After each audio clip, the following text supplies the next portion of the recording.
Welcome to another episode of The Brand Called You, a video and podcast show that brings you leadership lessons, knowledge, experience, and wisdom from hundreds of successful individuals from around the world. Today, I'm delighted to welcome a social entrepreneur, Pradeep Ghosh, to our show. Pradeep, welcome to the show. Thank you so much. Pradeep is the founder of OASiS, which is a social innovations laboratory. He is developing new models for the social sector, and he's an Ashoka Fellow from 2004. So, Pradeep, what would you say are three key milestones in your life?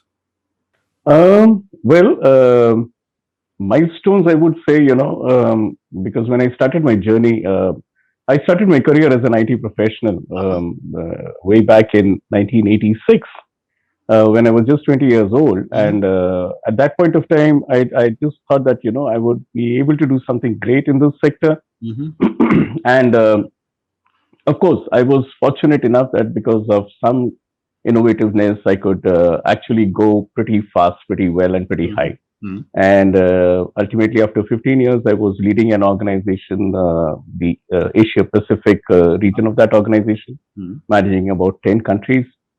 So at that point of time, I thought that, I've reached kind of a stage where I cannot grow anymore functionally. So um, I do not want to become an administrator, and all that stuff. So I said, this is one milestone that I can think of for myself. But then what next? I need to make my life more meaningful. And that is when I started thinking much about the meaning in life and, the general turning point in life that people have in a midlife crisis. So I was 35 around that time. And then I said, let me make my life more meaningful. And just with a, blind jump into a well, I left the corporate sector and jumped into the social sector. Okay. Not knowing what to do. Right. And then as I started working on it, trying to understand the sector and then develop some good innovative models. And then came the Ashoka Fellowship, which came out of the blue. So I didn't even know, much about it. And suddenly I became known as a social entrepreneur in India. I said, wow, this is another milestone for me then. But then I think a bigger milestone happened when we could actually do a lot of wonderful things in our organization for the development sector. And we created about models, and those got international recognitions, accepted worldwide. That is when, I really found my life to be fruitful, worthwhile enough that yes, I have contributed to society in a big way. Terrific. So that was the Fantastic. next milestone that happened. The other ones are about to follow now. So I'm sure there are some great milestones. So let's now move on and talk about OASiS, which you say is a special innovations laboratory. Tell me about what you do here. So, just a bit of a genesis of that, a background of it, that when I entered this sector, I was basically coming from a corporate environment, and I was trying to figure out that what is it that I can add value to this social sector. I just didn't want to do the usual things that were happening. And then while exploring, I figured out that while all industries have got research laboratories, out of which new products and processes come out, social sector being such a big industry did not have a research laboratory. All the research that was happening was primarily, for data collection, analysis, report writing, some influencing policy, some going into publications, the rest into cupboards and, waste bins. So I said, this sector is so evolving. People's needs are continuously changing. People's aspirations are continuously evolving. Community needs are changing. How long can old models work? But where is the platform to experiment new approaches and new models? So I found, wow, this is a gap that I need to fill. And that is when we started OASiS, the first social innovations laboratory. Okay. And what we basically do here is we identify issues, either we identify or people help us identify. And then we research on those issues as to why they have been here for so long. And we go down to the root cause and do all that stuff. We also try to research on solutions that have been tried out earlier and failed. So, and then we come up with an innovative kind of an approach, which is simple, practical, replicable. We then pilot the approach ourselves first with the same community Okay. with whom we are trying to do it. And then once the pilot is successful, then we put it up as a model in the public domain for replication by anyone. Wonderful. No credits required, nothing required. So just go ahead and replicate. Can you give me an example of That's one how we do. such instance? We were trying to figure out that in education, there is a huge gap, there is a huge disparity in the quality of education itself, Okay. right? We do talk about right to education and all that stuff. But then the disparity lies in the quality of education between a child who can afford and a child who cannot afford. Okay. So different economic sections. Hmm. So let's take, for example, an urban scenario. In an urban scenario, you've got the best schools in the city, which primarily address to the most affluent families, and you've got children in slums who are going to the regular government schools. Hmm. Although the methodology of learning at both the places is the same, but if you look at the quality of education, it is vastly different, right? Now, we said that education is the foundation of the country. If there is a huge disparity in the foundation itself, how do you expect equality at any point of time? So we need to address this disparity right here at this level itself. And then we try to figure out, what is it that in the first place determines quality. So then we started researching and we found three parameters. A good infrastructure that makes a child curious to learn, good quality teaching aids, and good quality teachers. Okay. If these three are ensured, you can ensure quality. Okay. The problem was that all these three things come at a cost. So how do you get it for children who cannot afford? So then we moved around the city and, we tried to research a lot of models like Rabindranath Tagore's Shantiniketan model, Aurobindo Ashram model, Japanese model of education, Rishi Valley models. We actually researched on a lot of them. And then we found that every city that has got a lot of children out of school, such cities also have lots of museums. And all these museums are either subject focused. For example, for science, you've got a science museum. For history, you've got an archaeology museum. So either they are subject focused or they've got subject focused galleries. Okay. And they have exhibits for all ages. So right from a child to an adult can understand easily if someone explains an exhibit without reading a single letter out of a book. Right. So we said, wow, these are wonderful tools. Why can't they be used as teaching aids? So what we did was we collaborated with the museums, saying that we'll bring children here every day to study. Okay. We mapped the exhibits with the curriculum of the children from 6th grade onwards to 12th grade. And then the biggest problem was that where do we find quality teachers, right? Subject experts. We found that they were sitting right there in the museum as staff because they were recruited on the basis of their knowledge expertise. Right. So we took, we enrolled some teachers from the same community from where the children come, some educated girls, and we got them trained by this museum staff. Okay. So what we got for the children was an infrastructure which very few schools can match, teaching aids which no school in the world can match, and quality teachers, all at no cost. Amazing. So that became the museum school, the first one in the country. So 2 hours every day, 6 days a week, 11 months a year, for the past 15 years, this model has been running. Children who have come out of the museum school are now, they're working with TCS and other places also. That's the kind of development that has happened. And then we got the UNESCO Asia Pacific Education Innovation Award in 2015. Congratulations. So that happened. So this is one of the models that very interesting, very, very interesting. And this museum school is now being replicated across multiple schools, I would imagine. Not multiple schools, but multiple cities. Multiple cities. Okay. Yeah. Okay. So we don't work with schools, but cities as such. So slum children are there. They come from various slums, and they also go to probably multiple government schools as well. They come to the museums, and that is where they are taught. Okay. So from the time you were an IT person to the time now that you've got your well-known, acknowledged, respected, recognized as a social entrepreneur, tell me what have been some of your challenges and some of your learnings? Oh, challenges are many, countless challenges. See, the first challenge came in when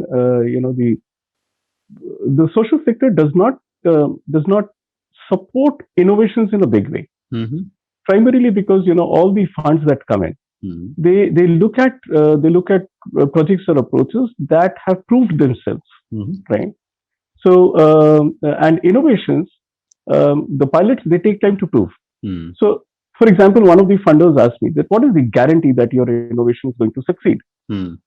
I said any innovation has got a 50% success rate and a 50% failure rate as well. Mm-hmm. Now it all depends. You bank your money on what? On the failure or on the success? Mm-hmm. So if you think that this has got a higher success of probability, give us your funds. If you think that it won't work, don't give us. It's absolutely up to you. Mm-hmm. Ultimately, they gave the fund to us. So Okay. there's a huge lack of funding support for innovation. That is Mm-hmm. one. The second is uh, Indian mindset. Generally, what happens is that anything that comes from the Western countries is easily acceptable, Yeah. whether or not that is suited for the Indian context, but that is Mm-hmm. acceptable. But homegrown things, there's a very good saying in Hindi that "Ghar ki murgi dal barabar." Mm-hmm.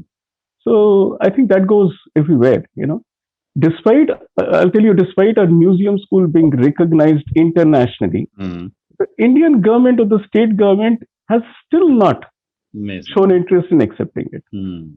So those are, I think, the bigger challenges Right. that usually come. And some of your learnings? Well, learnings have been many. You need to have a lot of patience to work in this sector because it doesn't work like corporate that you give a task and it gives you results. No, Mm-hmm. results come at their own pace. Mm-hmm. I've the biggest learning has been that I understand people much better now because um, I've been able to develop that capacity to go down to the level of the person or Mm-hmm. go up to the level of the person with whom I'm interacting and understand from his perspective. So the multiple lenses that I have acquired to look at something from different perspectives is something that's been a biggest learning for me, Fantastic. and it helps me, solve a lot of issues pretty easily now. Mm.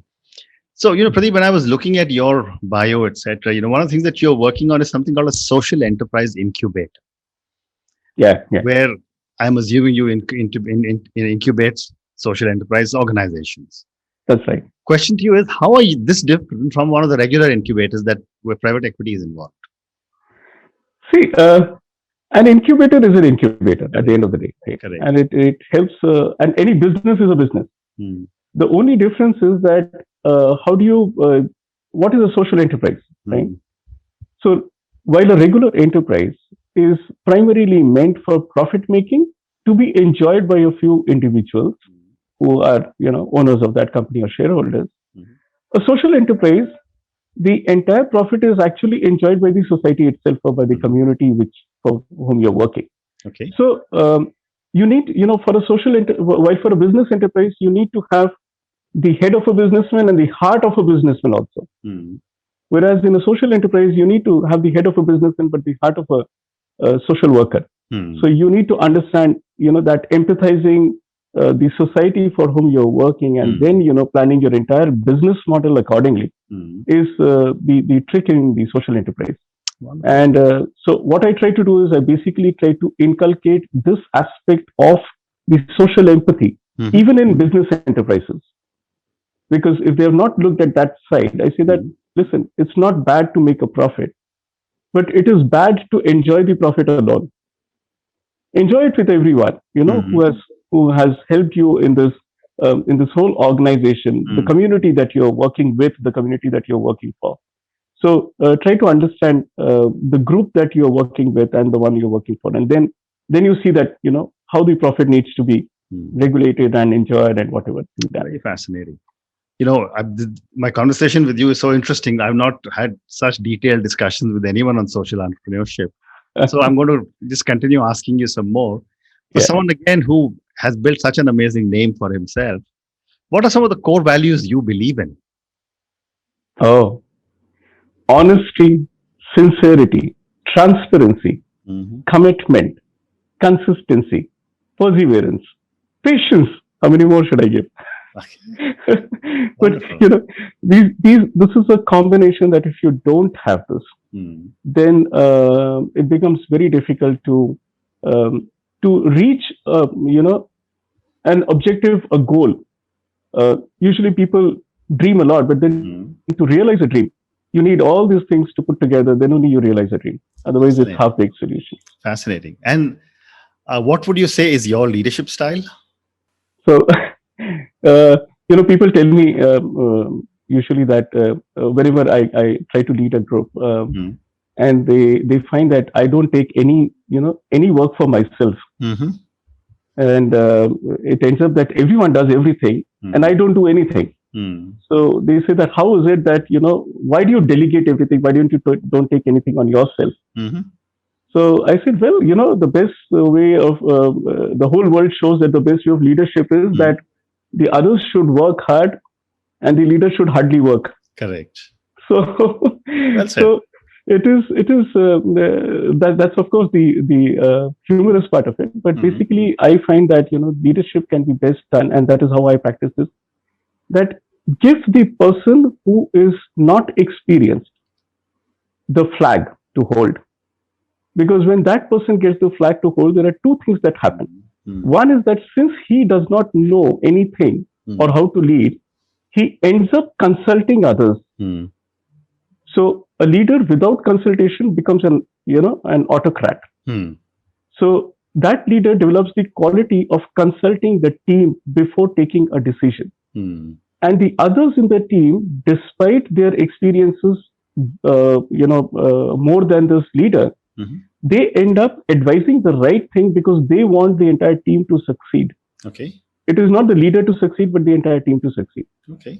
So, that works very well. When you put an inexperienced person as a leader, everything happens automatically. You don't need Okay. to do anything else. Wonderful. So one more question before I move to some questions personally for you. This is the age of the millennials and the Gen Zs, and Yeah. they're coming into every sector. Yeah. My question is, how are they changing the social sector? So big way, big way. Why I say this is because, probably they have more courage, exposure, and Mhm. options than we had, probably our generation had. Mm. Of course, internet and the entire media has actually exposed them to a lot of things. Correct. So there are more people now jumping into the sector. Social entrepreneurship has become a fashionable thing now. I know. Earlier, it was not so fashionable. Yeah. So and the Gen X and the Gen Z, they primarily move a lot towards fashion. Mm. So it's very well said that anything that you want to actually implement, if you make it a fashion statement, Mm. it gets implemented automatically without any administration.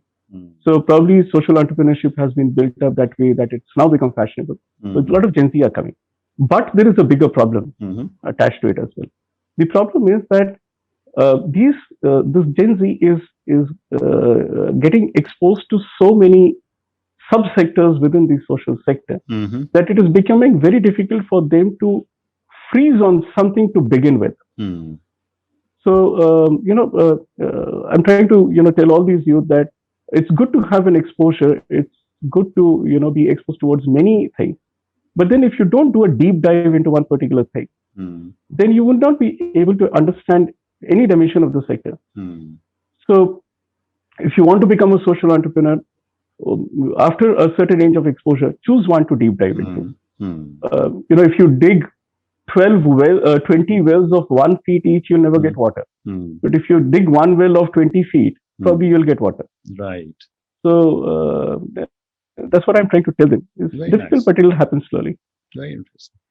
So, Pradeep, now we're going to move to the last segment of our conversation, which is some questions for you personally. Okay. My first question is that as you look back at life, with so much recognition, and you're obviously very, very satisfied with what you're doing, what does success mean to Pradeep? An easy exit can be termed as the best success. Okay. If Exit I'm able, from a company or from the life? no, exit from what currently I'm doing. If I'm Okay. able to hand it over properly Okay. to the next gen and exit myself without the next line requiring me, Mm. that is the best success. Okay. And in terms of financial sustainability, usually when people ask me that how would I make my organization or my company successful? Mm-hmm. So I tell them just one thing, that success is not, when you have raised enough money. Mm-hmm. Success would come in when you do not need any money. Mm-hmm. So if you come to that stage when either the company does not need any money, does Mm-hmm. not need any external support, it is well equipped within, Mm-hmm. and even does not require you to exist in the company, that is when success is. Terrific. A follow-up question to that is, who or what inspires you? Many. Uh-huh. So, of course, I'm inspired a lot by Gandhiji, Vivekananda, Uh-huh. and all these people who have really, said some very Aurobindo. Mm-hmm. So these are people who have said very insightful things, probably which have very deep meanings. Mm-hmm. They have talked about the philosophy of life, how to, how to make your life possible. So I do get inspired by all of them, but I Mm-hmm. have not fixed a role model for me yet. Mm-hmm. And the reason is that I do not want to get fixated onto one particular ideology. If I get fixated onto that, my learning would stop. Okay. So I want to keep learning throughout my life, explore things, learn more, and then try to develop my own ideologies, my own philosophy in life, Mm. which I think would work better for me because as an individual, I would have my own way of thinking. Very interesting. So Okay. that's what I do. My next question is a question on failure. And I've often Mhm. said that parents in India don't teach children it's okay to fail. Absolutely. You're always to come first, go to the head of the line, etc., etc., and that manifests itself in our behavior patterns. Right. Yet we fail. So my question to you is, what have been some of your learnings from some of your mistakes? Just to ask a second question to this. Mm-hmm. So I ask people that if you have ever failed, when I ask Mm. someone, that how many of you have failed, and there are a lot of hands up. Mm. So I ask them, have you ever failed repeatedly in the same thing? Mm. And the answer is usually no. Mm. So I say that why don't you fail a second time? Mm. So people generally say that because we put in all our efforts Mm. to so that we do not fail a second time. Mm. I said that is exactly what you are. So you have the capacity, you have the capability that you do not allow yourself to fail a second time. So when I fail in something, Mm. I just redo it all over again, Mm. and I ensure that whatever have been the reasons of failure earlier do not come in now. Mm. So obviously, it's the same natural instinct that does not let you fail twice. Mm. But it is always good to fail once because without Right. failures, you will never learn anything. I agree. So And my last question to you. Sorry, yeah. go ahead. Go ahead, please. So I'm saying that I allow myself to fail. I allow my children to fail as well. Mm. And I say that until unless you fail, you'll never learn. But don't fail twice. Very well said. And my last question to you, and this is for the thousands of people who listen to our conversation. What would your advice be to a young individual who started off on her or his journey in the social sector? Great. So one thing is that be confident. Whatever comes your way, people insult you, say anything to you, don't just think that you are not good. Mm. Be confident of what you're doing. Mm. Keep doing. There is you will actually develop a lot of patience and persistence in yourself if you keep doing things. Be absolutely transparent and honest. Mm-hmm. That is what brings you credibility. Right. Even if your initiative fails, Mm. your credibility will never fail. Mm. And that will take you places to many people. Okay. So be consistent in what you're doing, maintaining absolute honesty, Mm-hmm. the right intent, and 100% transparency in what you're doing. Mm-hmm. You will always succeed. There is no reason for failure. Wonderful. Wonderful. Pradeep, thank you so much. It's been It's such a a pleasure, pleasure actually. speaking to you. I mean, I have learned a lot about the social sector from you today. Come on. Thank My you very pleasure. much. Huh? Thank you, Ashutosh. It's been a pleasure.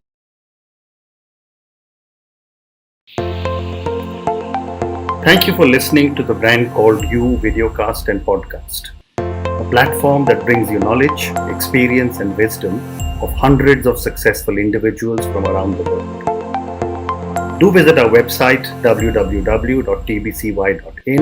to watch and listen to the stories of many more individuals. You can also follow us on YouTube, Facebook, Instagram, and Twitter. Just search for the brand called You.